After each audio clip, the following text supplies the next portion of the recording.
Comme chaque année, la ville de Cannes accueille l'un des plus gros événements dédiés aux jeux sous toutes ses formes lors du Festival international des jeux.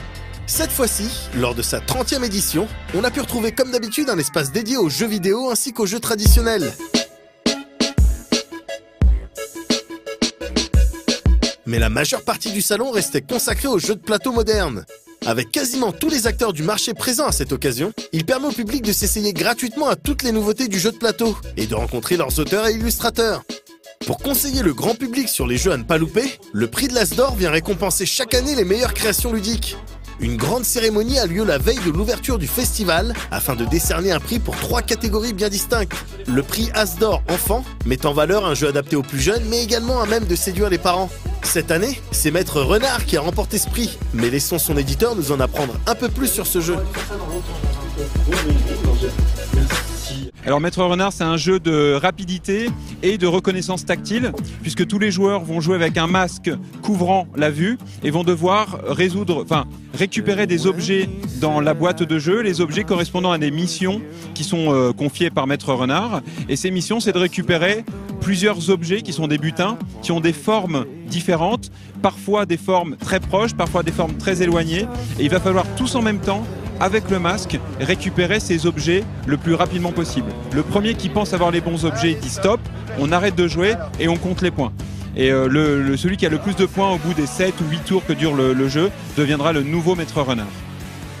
L'intention de l'auteur, c'était de créer un jeu qui soit jouable à la fois par des voyants et des non-voyants et ensemble. Voilà.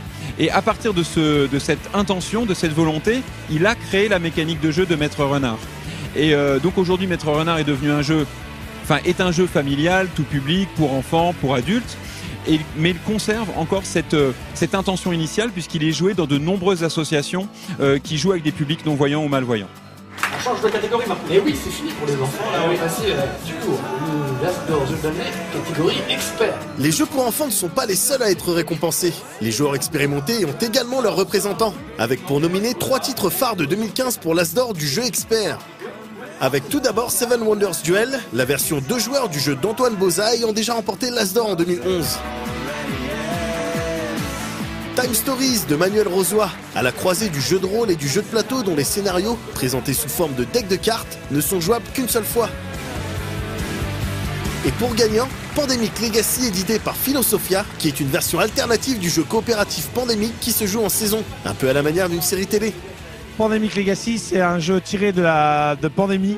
Pour expliquer rapidement, Pandémie, c'est un jeu coopératif où on sauve le monde de virus en coopération, c'est-à-dire que tous les joueurs sont ensemble contre le plateau de jeu. La différence principale, donc, c'est tout simplement que dans Pandémie, vous jouez votre partie comme dans un jeu de société classique, vous rangez la boîte et vous le ressortez, c'est carrément d'autres parties. La principale différence, donc Pandemic Legacy, c'est qu'on va modifier au fur et à mesure des parties le plateau de jeu, le matériel de jeu. Ça va se jouer comme une série télé. On va jouer sur 1 an de mois, chaque partie représentant 1 mois de jeu. Beaucoup d'éléments de jeu, de nos décisions vont s'inscrire définitivement par soit de l'écriture directement sur le matériel de jeu, peut-être sur des cartes de jeu. Les personnages que l'on joue vont évoluer, gagner des compétences. Ça se jouerait presque comme une campagne de jeu de rôle. On imagine aisément que pour conserver le plaisir de la découverte, il a fallu garder le maximum de secrets lors du développement du jeu, afin de ne pas spoiler les joueurs. Sur la première saison, j'ai eu, toute proportion gardée, comme je le dis, l'impression de participer au projet Manhattan. C'est-à-dire que les auteurs, le chef de projet avaient tout, savait tout. Et il déléguait petit bout par petit bout, secrètement, à chaque membre de l'équipe, un petit morceau, une traduction, un élément à faire, un test. À un moment donné, on faisait un test, on comprenait pas pourquoi c'était. Et c'était pas forcément ce jeu-là qu'on testait. Ils testaient des éléments à droite, à gauche. Il y a eu des grandes sessions de tests avec des gens qui devaient signer des papiers comme quoi ils ne devaient rien révéler. Il y a eu différentes étapes à ce niveau-là. Ils ont filmé des gens à distance en train de jouer pour voir leur retour, leur expérience de jeu, comment ils appréciaient le jeu. À ce niveau-là, et pareil, il faut les signer des papiers, ne rien divulguer pour ne pas gâcher le plaisir des joueurs après. Pandemic Legacy étant édité sous forme de saison, nous devrions voir arriver en boutique une saison 2 aux environs de 2017. Et on passe à la catégorie de l'As d'Or jeu de l'année. La consécration ultime. Après la présentation des gagnants de l'As d'Or enfant et expert, ce fut au tour du jeu de l'année d'être récompensé. Celui-ci doit à la fois être accessible au plus grand nombre et original dans ses mécaniques, tout en présentant une riche qualité éditoriale. On a choisi de décerner le prix cette année à Mysterium. Et cette année, c'est Mysterium des éditions Libellude qui a réussi à lier toutes ses qualités dans le cadre d'un jeu d'enquête coopératif que Léa de Libellude a bien voulu nous présenter. Alors déjà, c'est un jeu qui est coopératif, c'est-à-dire que tous les joueurs vont jouer ensemble contre le jeu. Et c'est également un jeu asymétrique, ça veut dire que tous les joueurs ne vont pas jouer de la même manière. Il y a un joueur qui va incarner un fantôme et qui va essayer de guider les autres joueurs qui incarneront des médiums pour découvrir qui l'a tué en fait.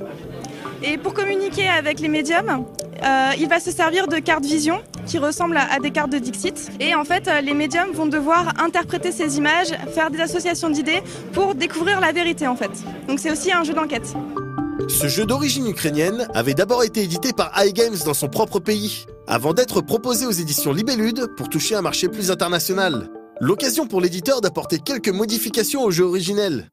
Alors en fait, les auteurs sont ukrainiens. Et ils avaient pas mal joué à Dixit, c'est vraiment un jeu qu'ils appréciaient beaucoup. C'est un jeu qui a beaucoup compté dans leur histoire personnelle. Et en fait, l'idée de Mysterium est née aussi de Dixit. C'est aussi ça qui a contribué à sa genèse. Et donc quand ils ont commencé à un peu avoir un jeu assez abouti et qu'ils ont vu que des gens commençaient à croire en leur jeu en Ukraine, ils se sont dit qu'ils allaient proposer le jeu à un éditeur français et à l'éditeur de Dixit en fait. Donc c'est pour ça qu'ils nous ont contactés. Et nous on a essayé le jeu et ça a direct été un coup de cœur parce que ça nous parlait parce que c'était Dixit, mais en même temps il y avait vraiment un truc en plus, on sentait qu'il y avait vraiment un truc vraiment novateur, fédérateur, donc ça nous a vraiment séduit.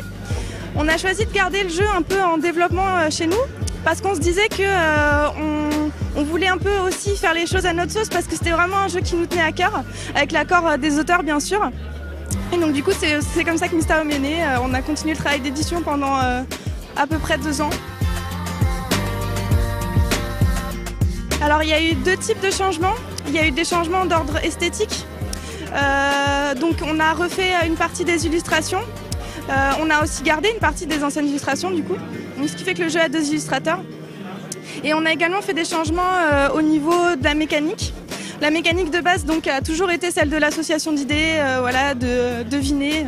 Mais on a fait des petits ajouts en rajoutant une première phase très différente de la deuxième pour avoir vraiment une montée en tension en fait, lors de la deuxième phase pour qu'il y ait vraiment de la pression et qu'on ressente vraiment le côté enquête et voilà, dénouement final en fait. Voilà. En marge de la remise des prix du festival, les organisateurs avaient également prévu pour la soirée une partie du jeu Timeline, spécial Festival du film de Cannes et animé par Marcus. Cette soirée ouverte au public permettait de jouer avec l'auteur du jeu, Frédéric Henry, l'illustrateur Pierrot, ainsi que Monsieur Fall, l'animateur incontournable du site de jeu Trick Track. Mais surtout, nous avons pu voir que Marcus n'était pas un boulet que dans le jeu vidéo. Avec cette 30e édition, le Festival international des jeux de Cannes confirme son gain d'importance, que ce soit en termes de fréquentation ou de retombées médiatiques pour les gagnants de l'As d'Or. Un rendez-vous qui se place désormais comme un immanquable pour les professionnels comme pour le public passionné de jeux de plateau.